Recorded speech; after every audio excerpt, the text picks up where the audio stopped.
Hoje nós vamos bater um papo sobre sistemas eletrônicos de segurança de uma forma um pouco mais, no sentido de atualizar algumas informações, apresentar algumas tendências e, se for útil alguma coisa que aqui eu falar aos senhores, eu vou ficar muito feliz, né? Bom, deixa eu iniciar aqui.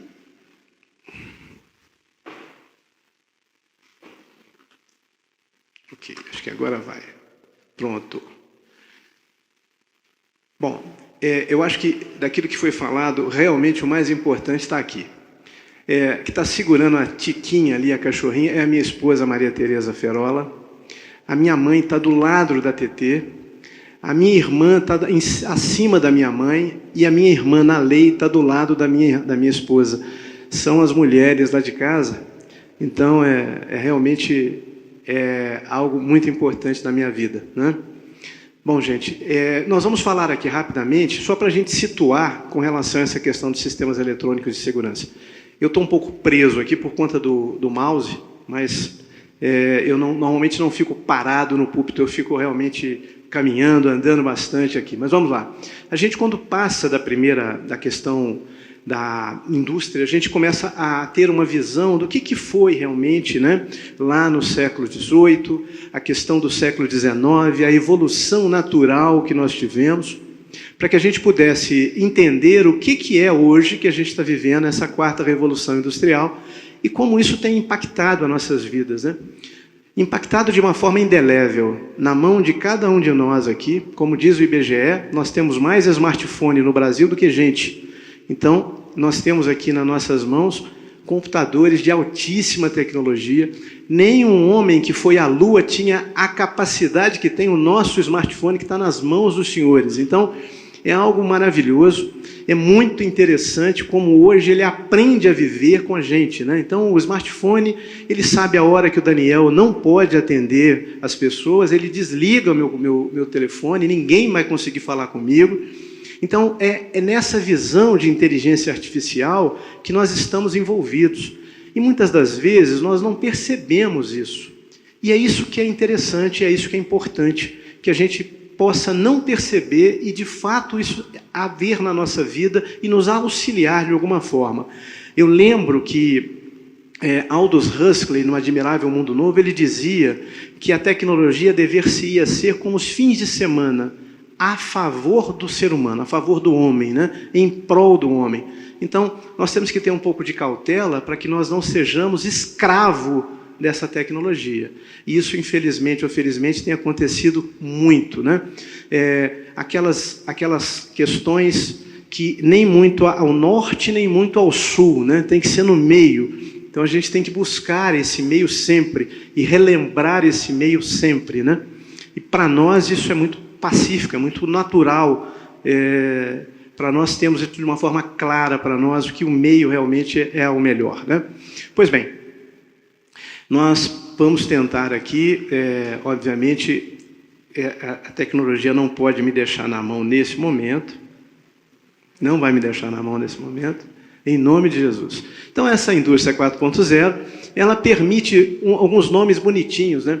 Antigamente, papai falava com a gente paralelepípedo, né? Hoje eu falo interoperabilidade, né? Quer dizer, então a gente começa a validar como é que as coisas mudam, né? Mudam-se os tempos e mudam-se as vontades. E nessa linha nós temos a convergência e interoperabilidade que nós vivemos hoje. A gente passa a ter o relógio falando com o smartphone falando com os dispositivos em casa, dispositivos do nosso computador, na nossa casa, no nosso comércio. E essa interoperabilidade, ela faz com que os subsistemas de sistemas eletrônicos de segurança, eles interajam entre si. Isso é muito importante, isso tem um valor muito relevante, isso vai mudar determinadas questões do nosso trabalho, no nosso condomínio, na nossa igreja, e vocês virão que, de fato, faz um sentido bastante relevante, né? Então, por exemplo, se tocar aqui o sensor de incêndio, é muito relevante, muito importante, que passa a aguçar a gente o seguinte: nós temos que descer, temos que sair. Mas sair por onde e para onde? Aí entra a questão da voz, da que a gente chama de public address, que ele vai dizer para a gente, olha, sigam em frente, sigam as luzes verdes, né?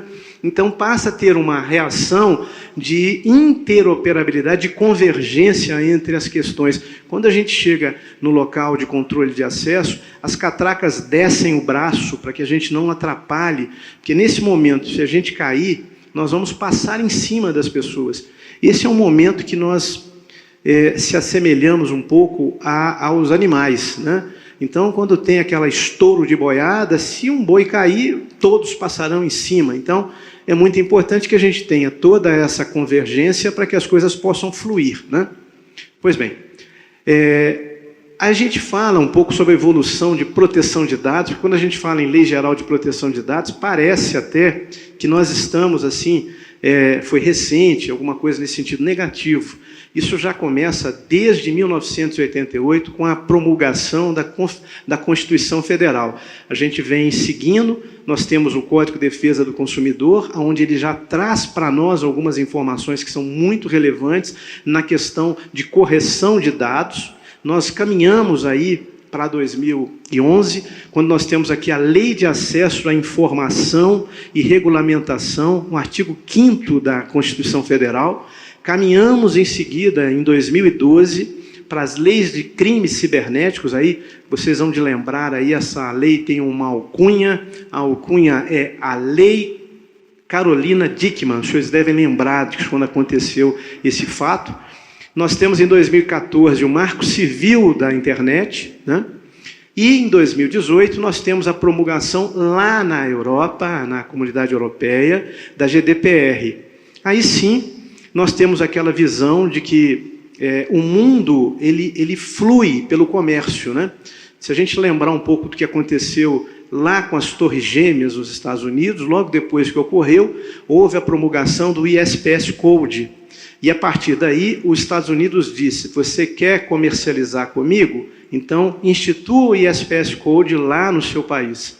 E a GDPR não foi diferente. Se você quer comercializar comigo, você quer ter um relacionamento comigo, que você também tenha uma relação com a proteção de dados no seu país. Daí veio, em 2020, na verdade, a regulamentação da Lei Geral de Proteção de Dados, que daí teve uma série de incursões e até agosto de 2021, quando ela passou realmente a vigorar. Então, nós estamos em plena vigência da Lei Geral de Proteção de Dados, né? Pois bem, nós temos que ter alguns pontos. Eu aqui frisei alguns pontos de atenção. O primeiro, a questão da captação de dados e ciclo de vida. Isso é muito importante que a gente tenha essas informações, para que a gente possa passar essas informações para os titulares de dados. Quais seja, olha, quanto tempo você está com a minha imagem? Você vai ficar com a minha imagem por quanto tempo? Você vai ficar com a minha impressão digital por quanto tempo? Você vai ficar com a minha biometria facial por quanto tempo? Essas informações são relevantes e nós temos que passar essas informações para os nossos titulares de dados, né? A questão do consentimento, né? O consentimento, ele é algo fundamental, ele é fundamental. O consentimento, nós precisamos sempre de exercitar o consentimento. Certa feita, eu estava num determinado país e a pessoa estava tirando fotos, ela foi tirar fotos de uma família e estava eu e minha esposa atrás. Ele chegou para nós, ela perguntou, a senhora se incomoda de eu tirar as fotos aqui? Eu falei, não tem problema nenhum, né? Isso no Brasil causa uma certa espécie, se você assim o fizer, né?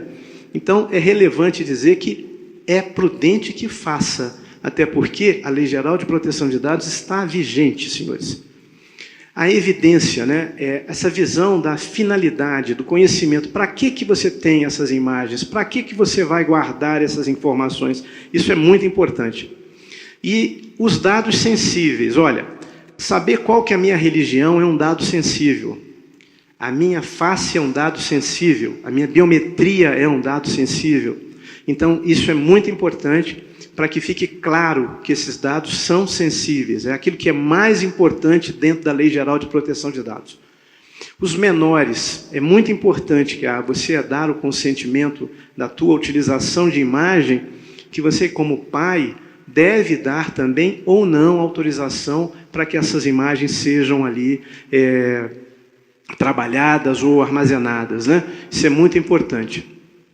E deve ser atualizado todos os regimentos, políticas, termos de confidencialidade, regimento interno, todas essas informações, todos esses documentos têm efetivamente que ser alterados, como aconteceu em 2002, né? Em 2002, com a promulgação do Código Civil, do novo Código Civil, ocorrer ali uma necessidade de fazer várias alterações. Isso é muito importante.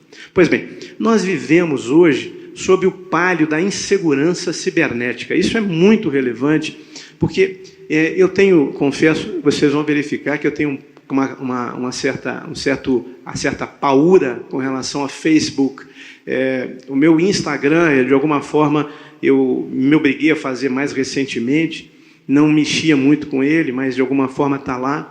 Ao da minha empresa, eu fui obrigado a fazer em detrimento da própria estrutura do marketing, a gente lançou, mas a estrutura do LinkedIn, a gente tem algumas informações profissionais, mas, de qualquer forma, por que isso?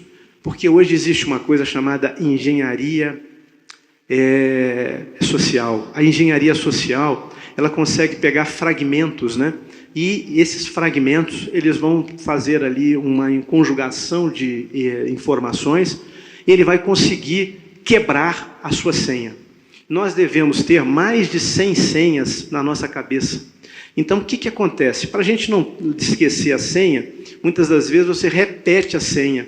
Então, numa foto como aquela que eu mostrei para vocês, vocês começam a ter ali, se a cachorrinha do Daniel chama Tica, alguma coisa tem Tica na senha do Daniel.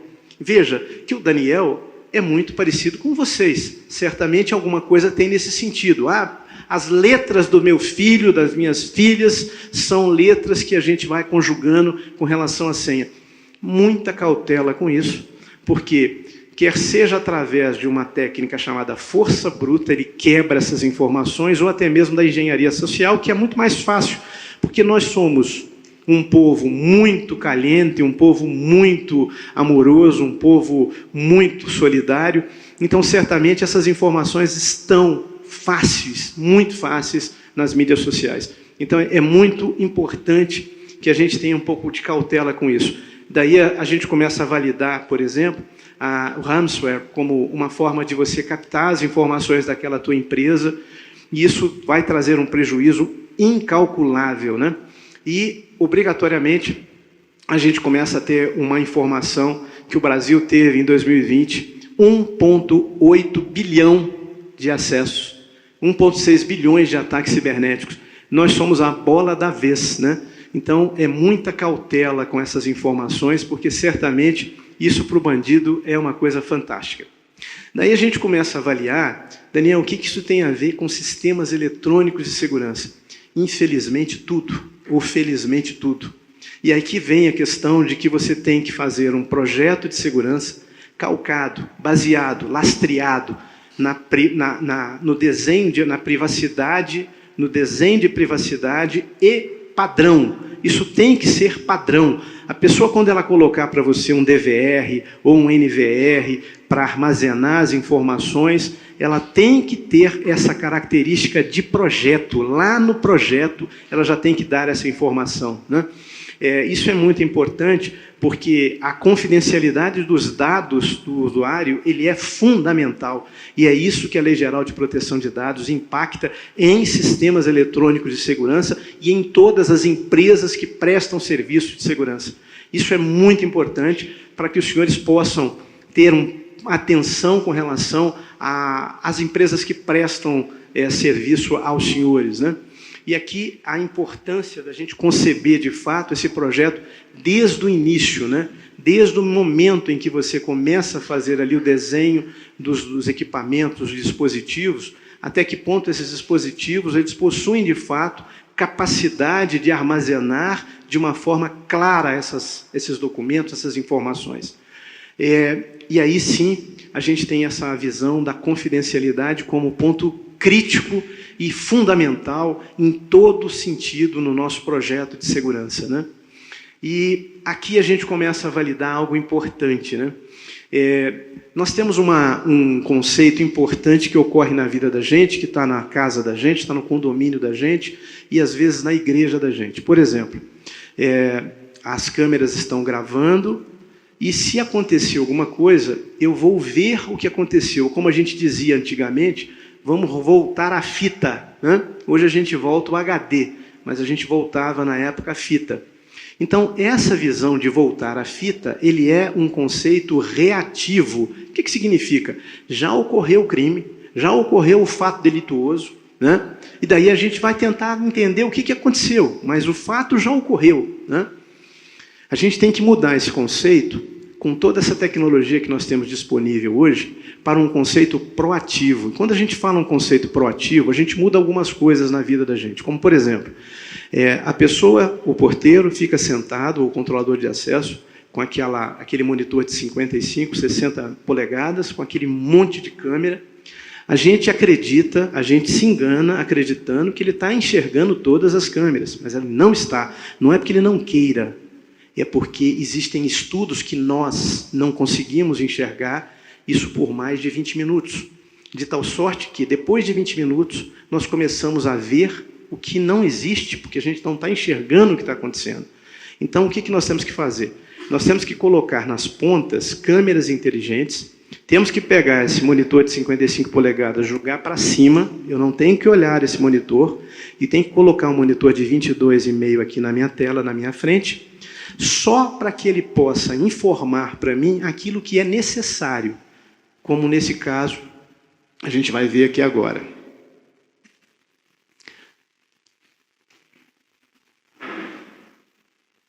Prestem atenção. Isso que os senhores estão vendo é uma câmera. Essa câmera ela foi achurada na câmera no ponto onde ele não pode entrar, onde a pessoa não pode entrar. Se a pessoa entrar naquela zona de exclusão, aí sim ele me avisa. Eu continuo aqui, de boa, aí sim aquilo explode na minha tela como um pop-up e aí eu vou atuar.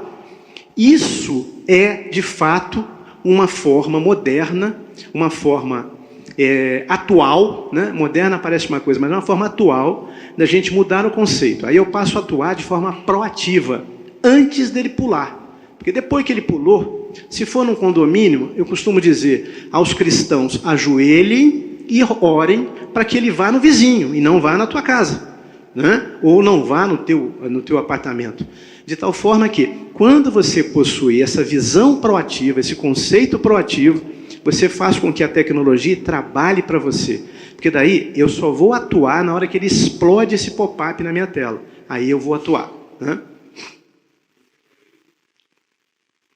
Aqui a gente pode ter uma visão de como era, né? Como é que era? Antigamente, você tinha a câmera, essa câmera manda a informação para um DVR, esse DVR vai gravar essa informação e você também vai visualizar isso. Pode visualizar em tempo real ou depois voltar a fita para ver o que está acontecendo. Essa é a forma tradicional, a forma antiga de se ver um sistema de vídeo.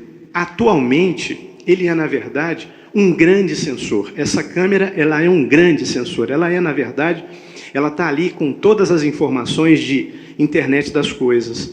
Por quê? Porque ela não só está enxergando, mas ela vai atuar na forma que eu informar para ela. Fala, olha, se alguém retirar aquele vidro de álcool da mesa, me avise. Se alguém deixar alguma coisa em cima dessa mesa, me avise. Se alguém estiver andando sem um sentido lógico, a pessoa fica andando para lá, para cá, para lá, para cá. Isso antigamente a gente chamava de footing, hoje a gente chama de loitering. A gente pode validar, me avise. Então, se ele entrou dentro de um padrão, ele me avisa. Então, isso é você fazer com que a câmera, que ela deixou de ser apenas e tão somente uma captadora de imagem, para ser uma captadora de dados, e põe dados nisso, são muitos dados. Esses dados, para transformar, para que a gente possa utilizar esses dados com uma informação, ele faz parte do quê? A partir do momento em que você tem essas imagens, elas estão captando todos os dados que ali estão. O tracking, o Daniel foi para frente, o Daniel foi para trás, o Daniel foi para o lado. Essas informações estão ocorrendo em tempo real. E essas informações estão sendo processadas por uma câmera que, na verdade, deixou de ser câmera há muito tempo atrás. Hoje ela é um computador. Ela tem um processamento nessa câmera, e esse processamento vai me mandar as informações que eu necessito, né? E aí, vocês poderão verificar que dá para poder fazer uma visão de análise de segurança com vários analíticos, né? Se o Daniel estiver falando, de repente o Daniel cair, isso é uma mudança de condição. O Daniel caiu, é uma mudança de condição. A mesma coisa acontece com o porteiro. A gente dá uma boa noite para ele, sobe para o nosso apartamento e dormimos tranquilos. E nós não lembramos que ele é ser humano, ele pode ter um ataque cardíaco, que pode cair ali, pode morrer. Ele pode, inclusive, dar tempo para salvar, e uma câmera pode salvar a vida dele se ele cair a uma mudança de condição. Imediatamente, essa informação vai para a empresa de monitoramento e vem alguém para tentar salvar a vida dessa pessoa. Isso é um modelo, como também, quando eles falam comigo, certa feita, muito interessante, me chamaram num condomínio AAA no Guarujá, para que eu pudesse, de alguma forma, falar com uma assembleia, uma geral de condomínio. E lá estava um senhor muito forte, lá com um charuto na mão e tal, falando que não aceitava que aquelas câmeras fossem colocadas na piscina, porque iria ver a mulher dele de biquíni. E aí, todo foi aplaudido, etc. Falou, mas nós estamos com um consultor aqui, vamos verificar o que ele tem a dizer. Eu levantei e disse, eu também não concordo com o senhor, não gostaria que a minha mulher fosse vista lá por quem quer que seja. Mas eu gostaria que a minha filha, a minha esposa, que estivesse se afogando, fosse vista e salva por essa câmera. A partir daquele momento, mudou-se o conceito, se colocou a câmera. Hoje a câmera ela é uma câmera extremamente inteligente, e eu ensino a câmera que se eu bater a mão na água de uma forma subreptícia, aquilo significa que eu estou afogando, e nesse momento ela emite uma informação, e eu vou atuar em cima disso. E tudo que eu estou falando não vende na loja de Hollywood. Isso está aqui disponível em São José dos Campos, Jacareí, em qualquer lugar do Brasil. Isso já não é algo que nós estamos falando. Quando eu falava isso há 15 anos atrás, achavas uma coisa que isso não tinha no Brasil, né? Mas isso tem, na esquina, isso é perfeitamente possível. Aqui a gente costuma verificar. O que eu tenho aqui? É uma imagem ou é um punhado de dados, né? É uma imagem ou é um punhado de informação? Eu tenho muitas informações através de uma imagem, de uma única câmera. Então, essa é a visão que a gente passa a ter quando a gente fala de câmera inteligente. Eu consigo validar velocidade, eu consigo validar qual é o carro que está ali, qual que é o carro que deixou de sair, a ação de uma pessoa, o que é um ser humano, o que não é um ser humano. Então eu passo a ter ali uma visão clara do que é efetivamente, o que vai me interessar ou o que não vai me interessar nessa imagem, nessa cena, né? Então a importância que a gente tem de entender realmente o quão inteligente está uma câmera hoje. Aqui eu trago ao vivo e a cores para vocês aqui um projeto que nós trabalhamos, isso em 2019, não havia pandemia nessa época ainda, e esse projeto foi um projeto muito importante para mim, porque eu já o fiz baseado na Lei Geral de Proteção de Dados de padrão, no projeto. E o ambiente era muito complexo. Era um ambiente em torno de 2.025 unidades. Nós tínhamos ali um turnover de 10 mil pessoas dia, né? 25 torres, isso em Barueri, um mega condomínio. Então, aqui a gente pode ter uma ideia mais ou menos do que é isso, né? Eu tinha alguns desafios. O primeiro era controlar o controle veicular, porque eu tinha unidades com 2 vagas e unidade com 1 vaga. Eu tinha unidades que tinham 1 vaga, mas tinha 3 carros, então ele alugava 3 mais 2 vagas. Então isso era um caos para eles, né? E além disso, eu tinha que identificar que quem está entrando é a pessoa autorizada ou não no condomínio. Então esse aí é algo muito importante. E eu optei em fazer isso sem contato, né? Nessa época, em 2019, não tinha pandemia. Talvez, de alguma forma, o Espírito Santo soprou, falou, não, faça sem contato, né? E isso foi importante. O perímetro é um perímetro que eu precisava de ter um acompanhamento proativo. Eu teria que saber se alguém está invadindo ou não esse perímetro. Eu tenho muro de arrimos e muro de placas. Então era muito complexo e eu precisava de fazê-lo. E eu optei em fazer com um sensor que pudesse ficar no mínimo 20 anos. No mínimo 20 anos. Né? E um monitoramento local e remoto por redundância, não só gravando ali, mas também gravando no iCloud, gravando isso em nuvem, e de forma redundante, né? Caso um caísse, o outro voltaria a funcionar. Sistema de vídeo com inteligência na borda. Quando eu falo inteligência na borda, é inteligência na câmera. Inteligência na câmera. Essa que eu mostrei para vocês aqui. E com contingência. O que é isso? Câmeras IP, eu preciso de ter toda a fibra ótica passando essas informações. Se a rede cai, eu não posso perder essas imagens. Então ela continua gravando na câmera com o SD card que nós temos nos nossos smartphones. Então ele continua gravando e em seguida a rede volta, ele levanta e manda essas informações de forma inteligente. Porque se ele mandar a hora que a rede voltar, ele alaga a rede e cai a rede toda. Então ele vai verificar, ele vai fazer uma análise, a câmera vai fazer uma análise e falar, opa, peraí, agora eu estou com muito tráfego, espera o pessoal passar, depois a gente libera essas imagens. Aí ele sobe essas imagens para o próprio NVR. E análise forense. A análise forense ela é algo muito importante, porque o que acontece? Quando você precisa de uma informação num DVR, você tem que voltar o HD para poder enxergar. E você tem que parar e ficar 1 hora, 2 horas, 3 horas, 4 horas vendo todas aquelas imagens. A partir do momento em que você tem uma estrutura pensada, um gerenciamento de vídeo pensado, inteligente, você faz com que, olha, eu preciso dessas informações, eu quero uma pessoa de calça azul, de camisa branca e de boné vermelho. Ele me traz isso de forma automática, sem precisar de ninguém ficar olhando. E isso é importante, mas, Daniel, isso deve ser muito caro. Fala, gente, o que é caro e o que é barato? Vejo a linha de raciocínio. Se eu tenho que ter uma pessoa para trabalhar no meu condomínio, eu tenho que ter 2 pessoas, eu vou mobilizar uma pessoa para poder levantar essas informações, quando eu coloco inteligência embarcada, quando eu coloco toda essa visão de proatividade, eu consigo fazer aquilo que, infelizmente ou felizmente, nós estamos vivendo hoje.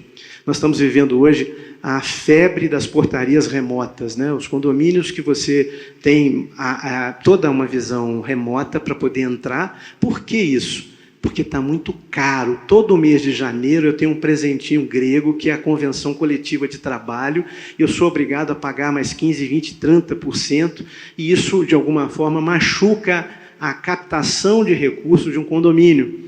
Consequentemente, isso faz com que eu tenha cada dia menos homens, né? Então, nós estamos vivendo um pouquinho aquilo que os Estados Unidos viveu na década de 60, né? Então, essa é a visão que nós estamos vivendo hoje no Brasil, que é, de fato, a falta do ser humano por conta de estar muito caro o ser humano, né? E aí você tem essa visão de investir em tecnologia. Mas isso precisa de ser feito com muita inteligência para que o tiro não saia pela culatra, né? Atendimento à Lei Geral de Proteção de Dados, como eu falei, por padrão. E esse aqui é, de fato, a figura desse mega condomínio em Barueri, né? Na região do Alphaville. Nós tínhamos ali, além de todos os desafios de perímetro, também tinha áreas de APP. Áreas de APP é uma coisa muito delicada, porque qualquer coisa você é preso, né? Qualquer coisa que você mexe com a linha de APP, você pode ser preso. Então é muito delicado isso. Pois bem, esse projeto, ele foi um projeto que inclusive fez com que o vice-presidente da IDEMIA, da empresa francesa IDEMIA, e eu não estou fazendo propaganda, porque não existe esse produto com outra fabricante. Só existe um fabricante no mundo que faz esse desenho desse equipamento que eu desenhei para esse condomínio, que é da francesa IDEMIA. Então, esse vice-presidente saiu da França e veio aqui para conhecer o projeto. São 11 equipamentos como aquele que vocês estão vendo, onde eu passo a mão e ele consegue, através de uma imagem, ler 4 biometrias simultaneamente, né? E isso é algo muito importante, que dá uma celeridade muito grande para um lugar que eu tenho um turnover de 10 mil pessoas, onde eu tenho que fazer a gestão das vagas e a identificação de cada pessoa que entra e sai. Essa é algo muito importante. Então, esse vice-presidente veio, Eu não falo francês, mas ele fala português. Ele morou em Portugal. Foi muito, muito tranquila a visita dele, confesso. Pois bem,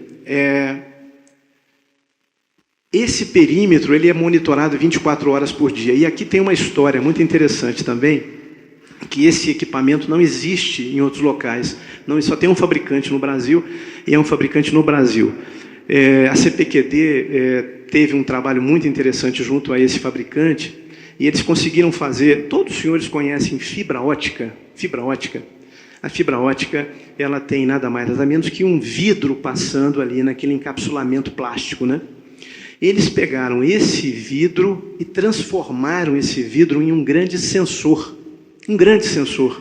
Então, ele é capaz de entender no gradil, quando a pessoa está abrindo o gradil, quando a pessoa está abrindo para poder entrar no condomínio. Ele tem condição de validar quando a pessoa quebra um muro para entrar. Ele tem condição de validar quando a pessoa cava para poder passar debaixo do muro. Ele tem condição de validar quando a pessoa escala o muro. E, efetivamente, ele tem condição de validar passos também. Então, isso foi muito interessante, porque é algo que não existe no Brasil, né? E essa é algo importante. E eu fui convidado, no dia anterior da apresentação desse projeto no condomínio, eu fui convidado por essa empresa. Eu sou muito convidado por fábricas para conhecer as últimas tecnologias. E nesse dia eu não podia estar presente. Eu pedi a ele que mandasse o link para mim, que eu pudesse ver. Cheguei em casa por volta de 11h30 da noite, muito cansado, mas eu tenho um hábito de esperar baixar um pouco a poeira antes de deitar, porque senão você acaba não deitando, não tendo um bom sono. Tomando um chá ali e tal. De repente, não mais que de repente, eu clico no negócio lá para ver. Bom, resumo de ópera, mudou o meu projeto. O que eu tinha desenhado para o perímetro, eu tive que rasgar, não consegui dormir essa noite para rever todo o projeto, e isso aí foi algo que eu coloquei em detrimento dessas informações. Aqui eu fiz questão de mostrar um ponto mais crítico, que é um ponto, aquele muro de placas, né? O que os senhores estão vendo ali, que é uma coisa parece feia, né? No meio desse muro de placas, nada mais é do que a fibra ótica sendo passado ali. Veja, é uma fibra ótica que não tem dados passando nela, é uma fibra ótica de mercado, e ele é espaçado por todo o perímetro, e obrigatoriamente ligado nos equipamentos dessa empresa, dessa fábrica. E isso é que permite que, se alguém tentar arrombar, quebrar esse muro, traz essa informação. Em cima, ele passa também em cima uma outra fibra. Quando você tem muro, ele é colocado uma calha em cima, porque daí reforça, como se ampliasse a capacidade de sensorização dessa fibra ótica. Eu ia passar aqui um YouTube para vocês entenderem claramente o que é isso, que foi o vídeo que mudou esse projeto para mim. Mas eu tentei, não deu muito certo, então, mas de qualquer forma eu vou disponibilizar depois a palestra para os senhores, o PPT. Aí um dado importante quando a gente fala de projeto de segurança, né, de sistemas eletrônicos de segurança, é o custo total da propriedade. Para a gente poder entender o que é melhor para mim, né? Adquirir ou locar? CAPEX ou OPEX? Né? Isso é algo importante que a gente tem que começar a discutir. Por que isso? Né? Porque quando a gente não tem conhecimento, a gente acaba fazendo a coisa de uma forma meio assim, esbaforida, e a gente tem que parar e raciocinar. Né? Condomínio. Condomínio foi feito para carregar peso? Não. Condomínio foi feito para ter... Porque eu sou mineiro, não sei se vocês perceberam, né? Então, lá em Minas, a gente gosta de dizer assim, olha, aquela cabeça de gado é minha, né? Aquele carro é meu, né? Aquele porco é meu, aquela fazenda, aquelas terras são minhas, né? Isso é algo que não funciona muito bem, né? Eu trabalhei numa empresa americana. Essa empresa americana é uma das empresas mais antigas do mundo, né? Para falar a verdade, trabalhei em duas empresas, todas elas com mais de 150 anos. Uma alemã chamada Bosch e uma americana chamada Brinks. E na Brinks, é importante que a maior base da Brinks no mundo, a maior base de valor da Brinks no mundo, fica na Ponte do Limão, aqui em São Paulo, né? E o mais relevante disso é que não é dela aquela base. Todas as bases delas não são delas. porque aquilo entra na operação, ela aloca, ela fala, tem um projeto, se você é um investidor quer fazer para mim, faça, eu vou te pagar durante 20, 30, 40 anos. Né? E, obrigatoriamente, aquilo é a OPEX, fica tudo na operação. Né? Então, é importante, os senhores síndicos, conselheiros, né, que avaliem isso com muita tranquilidade e com muita serenidade. Às vezes, carregar peso não funciona. Eu costumo dizer que nem tudo é o que parece ser. Né? A gente vai na feira, maçã é maçã, banana é banana, laranja é laranja. Mas tecnologia não é tecnologia quando se pensa ser. Mas é tudo câmera, Daniel. R$ 96,00, você está querendo me apresentar algo em torno de $1.800? O que é isso? Né? Daí você começa a ver o que é o quê. Às vezes a gente gosta de comprar sapato e esperar que ele fure para trocar, né? Mas só que ele fura rapidinho, né? A gente tem que ter aí algumas validações em relação a isso. Em qual é o tempo médio de falha desse equipamento? Qual que é o tempo médio para reparo desse equipamento? Isso os consultores das empresas não nos dizem para nós, né? Então a importância de se ter essa visão. É importante dizer porque a minha empresa ela não vende nada, não vende absolutamente nada. O meu CNPJ é muito claro com relação à consultoria. E eu sou consultor daquela empresa. Eu estou no meio de uma consultoria de uma empresa, uma empresa atacarejo, uma das maiores da América Latina, e as empresas que estão participando, né, entrando em contato, e aí, Daniel, já tem uma resposta? Eu falei, não tem resposta. Aí, na sexta-feira entrou em contato um colega dele, falou, eu sou o colega do fulano, que está tendo contato aí na licitação, e eu queria saber se eu posso indicar o seu nome. Eu falei, claro que sim, depois que terminar o processo, até lá eu não posso conversar com o senhor. Porque senão começa a fazer essa visão de quebra de compliance. Né? Então essa é a importância e a diferença que a gente tem. Né? Pois bem, a gente começa a validar algumas tendências aqui. Eu estou terminando, não sei se está faltando 5, 10, 15 minutos, mas eu estou dentro aqui da... Né? Pois bem, aqui é importante, olha que interessante, a gente está acostumado a ver sensores de incêndio que ficam no teto. Né?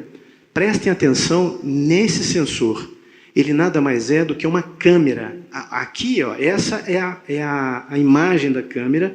A partir do momento em que há a emissão de fumaça, muda o pixel dessa informação. Né? Se começa a sair fumaça aqui, essa informação muda. E essa informação ela é calibrada nessa câmera de tal sorte que ela vai informar o que está acontecendo. Tem alguma coisa errada ali. Né? Então, isso é muito importante. Ela levando que seja em torno, mais ou menos, aí, olha, de menos de 18 segundos, está levando menos de 20 segundos, 20 e poucos segundos.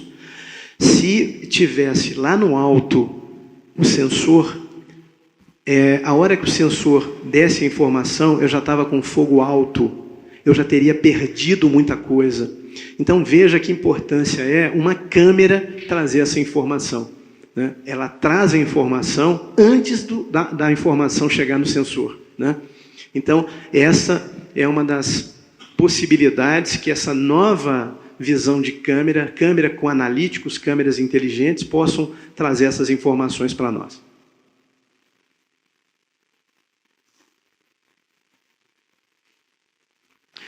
Como forma de tendência também, é importante que nessa visão de simplificar as coisas, se criou em 2018 uma empresa, uma startup. Quem foi a autora dessa empresa é uma empresa de mais de 150 anos chamada Bosch. Ela criou uma estrutura baseada em Android e começou a fazer analíticos para as câmeras. Hoje nós adquirimos dentro da nossa lojinha do nosso ou iOS ou a do Android, a gente baixa aquilo que é interessante para nós. E essa informação é uma informação interessante, como uma tendência de mercado, que eles começaram a fazer o quê? Criaram esse SAST, que é o Security and Safe Things, por conta de razões óbvias, né? Essa tecnologia que demanda ter uma seguridade, ampliar a segurança. O que ele está querendo dizer com isso? Ele está querendo dizer o seguinte: se você adquirir uma câmera inteligente, você pode pegar essa câmera inteligente e baixar os analíticos que você precisa. Nessa sala, por exemplo, eu não precisaria dos mesmos analíticos lá fora. Hoje, essas câmeras inteligentes que eu estou falando que são câmeras inteligentes, na verdade, elas são pouco inteligentes. Aqui eles estão apontando uma nova inteligência. Qual seja, você comprar o smartphone como a gente compra, ele vem com pouquíssimos aplicativos, correto? A gente baixa os aplicativos que são úteis para nós. Então, nessa câmera, eu vou baixar um aplicativo para a área externa. Mas veja, um local tão grande como o nosso, eu não preciso do mesmo aplicativo na área de estacionamento, quanto da área de perímetro. Então, eu vou conseguir baixar os analíticos e aplicativos que eu necessitar para cada situação, né? Isso é o que foi feito com essa visão da SAST. E aí, algumas empresas estão participando dessa inovação, e dentre essas empresas está sendo abertas para outras empresas. Isso vem ampliando de uma forma bastante interessante. Por que eu acho isso importante? Porque nós merecemos respeito, né? Não adianta querer abaixar a goela abaixo para mim o que eu devo comprar, e sim aquilo que eu preciso comprar. São duas coisas distintas, né? Então, isso é importante para que a gente possa validar realmente essa visão de que eu posso fazer aquilo que é melhor efetivamente, né? O que é melhor, o que eu preciso para atender o meu cliente. Eu vou desenhar, eu quero que nesse local, eu quero que tenha analíticos de retirada de obra de arte, por exemplo. Se eles colocarem a mão naquela obra de arte, ao retirar aquela pintura, ele vai dar um alerta para nós, né? Pois bem, aí a gente vai adicionar as funcionalidades da forma que a gente achar interessante. Aqui a loja, né? Isso está na Europa. No Brasil, tiveram algumas dificuldades óbvias, né, com essa questão tributária e fiscal no Brasil, que é muito diferente do resto do mundo, né? E obrigatoriamente já está disponível também, já está sendo disponibilizados no Brasil. E aqui você veja a quantidade de possibilidades que existem, né? Essa visão de que você consegue democratizar, né, as informações e todas as startups. Cada uma dessas pequenas empresas são startups. Cada uma desenvolve aquilo que acha conveniente. Olha, eu desenvolvo analítico para fogo. Eu desenvolvo analítico para áreas internas, para playgrounds. Eu desenvolvo especificamente para cada item. E você vai entrar e vai baixar. A gente custa aí $1, 15 centavos, $2, $20, e a gente baixa essas informações para naquele dispositivo. Aqui a gente valida uma quantidade de outras startups que fazem isso, né? E aí a gente entra um pouquinho na visão, assim, até que ponto o mercado de sistemas eletrônicos de segurança pode ser interessante para os senhores, né? Hoje está muito em voga você fazer o investimento, né? Nós temos aí flows, nós temos aí uma série de disponibilidades na internet para a pessoa fazer o investimento. Olha, comece com R$100 aqui, fazer um investimento conosco, etc. Eu digo para os amigos e irmãos aqui presentes de que, se você tem R$10, 10 milhões de reais, 20 mil reais, 20 milhões de reais, avaliem a possibilidade de você investir no segmento de sistemas eletrônicos de segurança. O crescimento de 2021 superou a 2020. E aí, caros, ele tinha uma previsão de 12%, de 13%, ele foi para 14%, mobilizou 9,2 bilhões de reais, né? Então, é muito importante avaliar isso, porque nós estamos engatinhando, literalmente, em sistemas eletrônicos de segurança. Engatinhando, podem crer que sim. Mas, Daniel, em todo lugar que a gente vê tem câmera, mas são câmeras burras, e câmeras burras que custam muito para aquele local.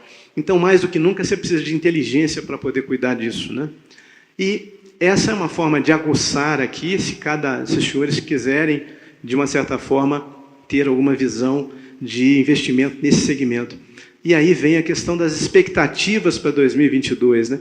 São as melhores possíveis. Aqui os senhores verificam claramente, né, um crescimento projetado de 18%. Então, veja, faz um sentido específico isso, né? Faz um sentido muito interessante. E eu posso dar como exemplo, meu pai tem 82 anos de idade. Meu pai é oficial do Exército, da Reserva, obrigatoriamente, e ele tem uma empresa na Baixada Santista de tecnologia. É ele, um engenheiro, mais uma pessoa de TI. Eles chegaram de colocar em um único lugar mais de 900 câmeras. Mas só os 3, Daniel? Sim, eles fazem todo o trabalho de terceirização para a pessoa colocar toda a parte de fibra ótica. Então, vejam, é perfeitamente possível você poder fazer um trabalho com uma visão de investimento em sistemas eletrônicos de segurança. E aqui eu aponto as 5 tendências, né, para 2022. Nós temos aqui a visão, a questão dos analíticos. Nós vamos utilizar mais analíticos, mesmo sendo os analíticos ainda não tão inteligentes como aqueles que a gente está apresentando. Eu apresentei os analíticos como inteligentes, mas hoje a gente vê que a gente está passando por uma outra etapa, onde a gente consegue ter esses analíticos mais burilados, mais trabalhados, né? Você tem vários diamantes e tem os diamantes mais trabalhados, obrigatoriamente tem lá o seu valor melhor, né? A questão efetiva da cibersegurança, isso é algo que não tem como fugir disso, né?